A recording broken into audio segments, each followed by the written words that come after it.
Jurta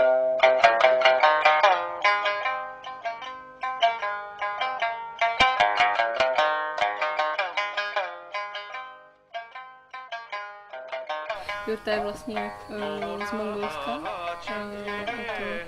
to bydlí mongolských nomádů. Jak jste přišli vlastně zrovna jako k Jurtě? Jste byli někdy v Mongolsku nebo přímo jak jste přišli na Jurtu? Ten příběh vlastně u Jurtě začal tak, že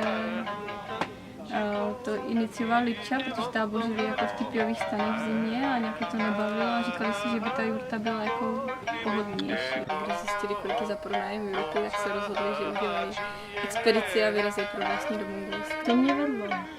No, tak jsem tak nějak vždycky jako směřovala k takovému životu vlastně v přírodě, to se hodně kámo.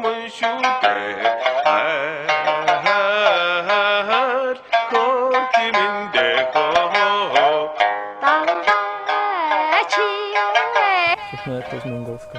Modřínové dřevo, které se těží v mongolské tajze. Modřín dahurský, ten tady neroste vůbec v našich podmínkách.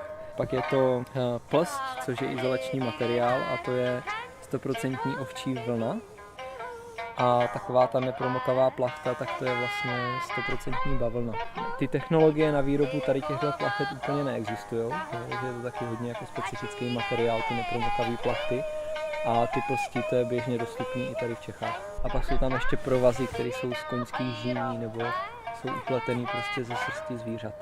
Tak protože je to přírodní materiál a ty lana se třeba vlivem vlhkosti nebo toho, jak je vlhký vzduch, tak mají tendenci jako smršťovat nebo roztahovat, takže je potřeba občas i dotáhnout ty lana. No. Takže všechna údržba je o dotahování lan a na impregnování plachty jednou za 2 roky. Jaký jsou výhody života v Jurtě? Vlastně i na ekologické, i na ekonomické, i na časové, protože jakože vlastně se dá říct, že mně stačí 250 000, abych mohl bydlet. Mě na to vlastně hodně baví, jakože jsme takový ekologický, že prostě nesplachuješ ty hovna těm rybám do té řeky, ale že vlastně to je takový hrnec a zasypáváme to pilinama a když je to plný, tak to vlastně kompostujeme. Já jsem si udělala komposty a vlastně jako všechno se do té přírody zase vrátí.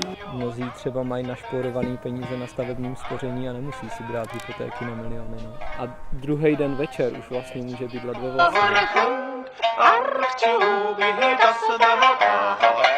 Hodně záleží na průměru, ale ty jurty, které jsou vlastně nejvíc poptávaný z řad zákazníků, tak mají průměr 6,7 metrů a ta jurta stojí kolem 200 000. Dá se to kombinovat, dají se spojit 3, 4, to je jenom otázka kreativity. No. A jak dlouho tu bydlíte? Bydlíme tady něco přes 2 roky, takže 2 země máme za sebou. A nijak zvlášť jsme tu jurtu nepřipravovali na zimu, ale teďka jsme z Mongolska dovezli takový sněhový límce, který se vlastně dávají kolem toho spodního kraje té jurty, kdy dosedá na podlahu, tak letošní zimu bych chtěl zkusit ten sněhový límec tam dát.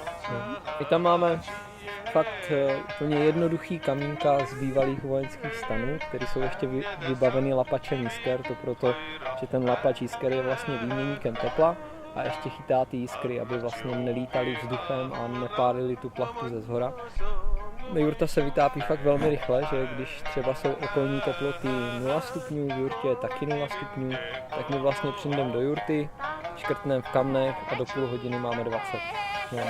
A pak je potřeba taky říct, že ta jurta i jako poměrně rychle chladne, jo? Že já mám odpozorováno, že co hodina, tak to stupeň dolů. Takže odejdu z jurty a bude tam 24 stupňů Celsia, a venku bude 0, tak za 24 hodin bude 0 i v té jurtě. Je to vlastně, jak jsem říkala, ten kontakt s tou přírodou.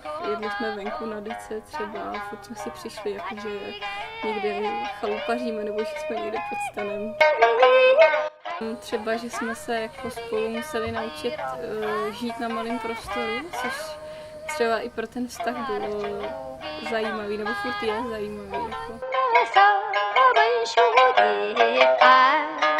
Pro mě je největší největší výhoda, že jsme tady fakt jako šťastní, že se nám tady krásně žije.